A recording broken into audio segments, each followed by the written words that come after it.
আজ বৃহস্পতিবারের দিনে বাড়াতে আল্লাহর এই জিকিরটি ৭০ বার করুন। গায়বী রিজিক আসবে, ঋণ পরিশোধ হবে, গুনাহ মাফ হবে, দোয়া কবুল হবে, আশা আকাঙ্ক্ষা পূরণ হবে। বৃহস্পতিবারের দিন অত্যন্ত বরকতপূর্ণ একটি দিন, ফজিলতপূর্ণ একটি দিন, মাহাত্ম্যপূর্ণ একটি দিন, তাৎপর্যপূর্ণ একটি দিন। বৃহস্পতিবারের দিন শেষ হওয়ার পর যে রাত আসে, এই রাতটি হলো সাপ্তাহিক সকল রাত থেকে শ্রেষ্ঠ রাত। এই রাত হলো জুমার রাত। এ রাতে আল্লাহ তাআলা নূর প্রদান করে থাকেন। এই রাতে আল্লাহ তাআলা দোয়া কবুল করে থাকেন। এই রাতে আল্লাহ পাক রব্বুল আলামিন ইমানদারদেরকে, মুমিন মুসলমানদেরকে ক্ষমা করে থাকেন, তাদের দোয়াকে কবুল করে থাকেন। বৃহস্পতিবারের দিনটিকে স্বয়ং নবী করিম সাল্লাল্লাহু আলাইহি সাল্লাম গুরুত্ব দিতেন। আমরাও যদি এই দিনটিকে গুরুত্ব দেই, এই দিনে নফল ইবাদত বন্দেগী করি, নফল নামাজ পড়ি, কোরআন তেলাওয়াত করি, জিকির আজগার করি, তাসবিহ তাহলিল পাঠ করি, রব্বুল আলামিনের দরবারে রুনাজারি করি, আল্লাহ পাক রব্বুল আলামিন আপনার আমার জীবনের সকল গুনাহকে মাফ করবেন। আল্লাহ তাআলা গায়বী সাহায্য প্রদান করবেন। আল্লাহ পাক রব্বুল আলামিন দোয়াকে কবুল করবেন, আশা আকাঙ্ক্ষাগুলো পূরণ করে দিবেন। জীবনের যত দুঃখ রয়েছে, যত ধরনের পেরেশানি রয়েছে, যত ধরনের কষ্ট রয়েছে, যত ধরনের হতাশা রয়েছে, যত ধরনের দুর্দশা রয়েছে, আল্লাহ তাআলা সকল ধরনের পেরেশানি, হতাশা, দুর্দশা সব কিছু দূর করে দিবেন, দোয়াকে কবুল করবেন।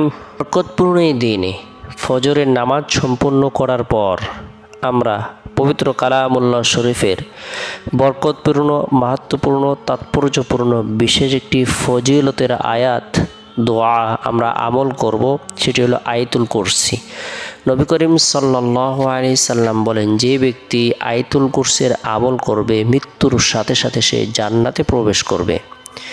যে ব্যক্তি আয়াতুল কুরসির আমল করবে, আল্লাহ পাক রব্বুল আলামিন তাকে বিপদ আপদ থেকে নিরাপত্তা দান করবেন। যে ব্যক্তি আয়াতুল কুরসির আমল করবে, আল্লাহ তাআলা তাকে কুদরতিভাবে হেফাজত করবেন। আমরা যারা কোরআনের বরকতপূর্ণ এই দোয়াটি মুখস্থ করেছি, অবশ্যই আমল করার জন্য চেষ্টা করব। যারা আমরা শিখতে পারিনি, শেখার জন্য, জানার জন্য চেষ্টা করব।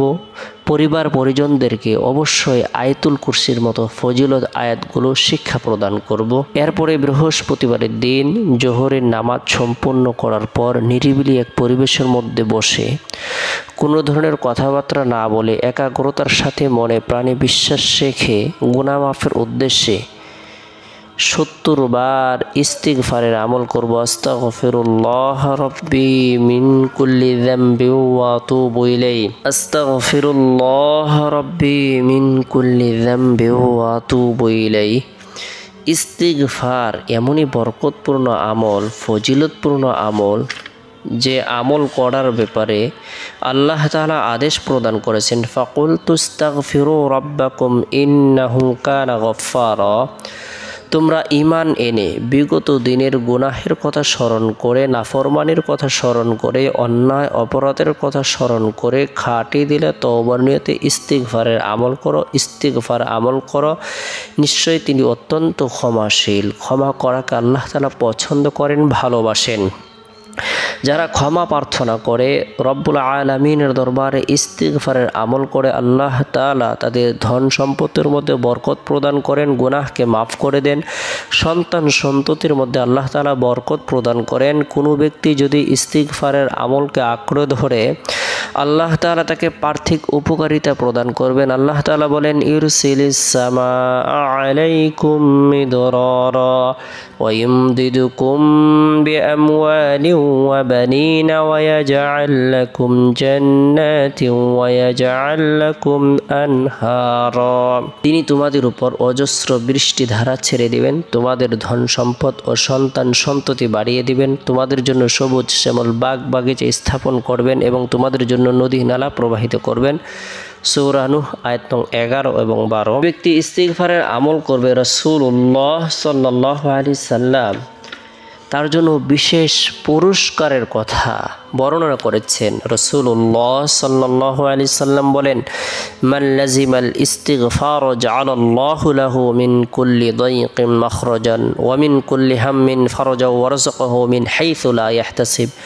যে ব্যক্তি ইস্তিগফারকে আঁকড়ে ধরবে অর্থাৎ ইয়াকিন ও ইখলাসের সাথে বেশি বেশি পাঠ করবে, আল্লাহ তাআলা তাকে প্রত্যেক সংকীর্ণতায় প্রশস্ততা দান করবেন এবং প্রতিটি দুশ্চিন্তা থেকে বাঁচার ব্যবস্থা করে দিবেন। আর তাকে এমন জায়গা থেকে রিজিকের ব্যবস্থা করে দেবেন যার ব্যাপারে তার কোনো কল্পনাও ছিল না, ধারণাও ছিল না। আল্লাহ তাআলা এত বেশি কল্যাণ প্রদান করেন। তাই আমরা ইস্তিগফারের আমল করব 100 বার পরে গুরুত্ব সহকারে।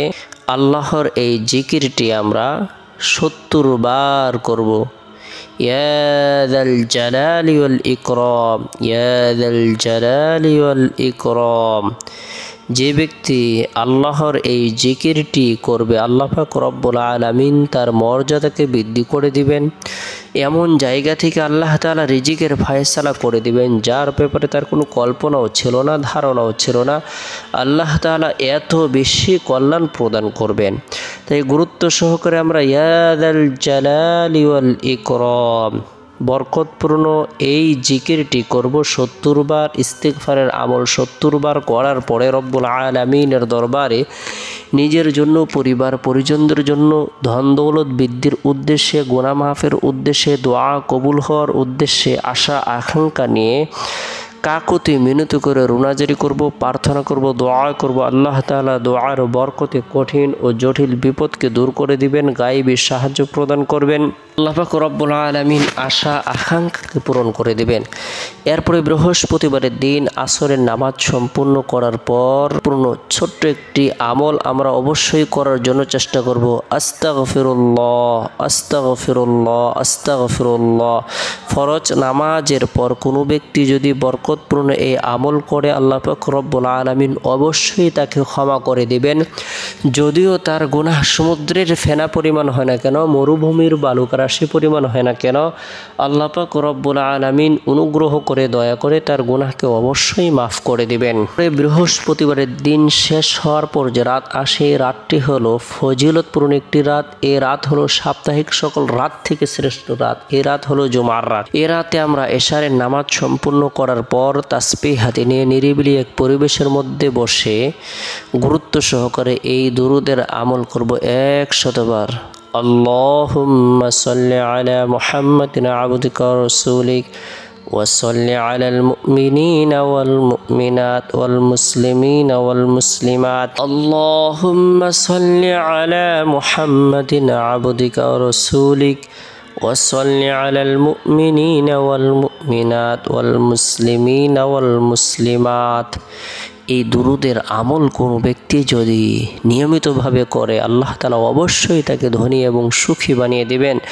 তার যত ধরনের পেরেশানি রয়েছে, চিন্তা রয়েছে, আল্লাহ তাআলা সকল ধরনের পেরেশানি চিন্তাকে দূর করে দেবেন। আল্লাহ তাআলা তাকে প্রচুর পরিমাণে রিজিক প্রদান করবেন। বরকতপূর্ণ এই আমলগুলো আমরা বৃহস্পতিবার রাতে অবশ্যই করার জন্য চেষ্টা করব। পরিবার পরিজনদেরকে বৃহস্পতিবারের দিন, সোমবারের দিন, জুমার দিন, বরকতপূর্ণ সাপ্তাহিক এই দিনগুলোর মধ্যে থেকে আমরা বিশেষ করে বৃহস্পতিবার রাতটিকে গুরুত্ব প্রদান করব। এর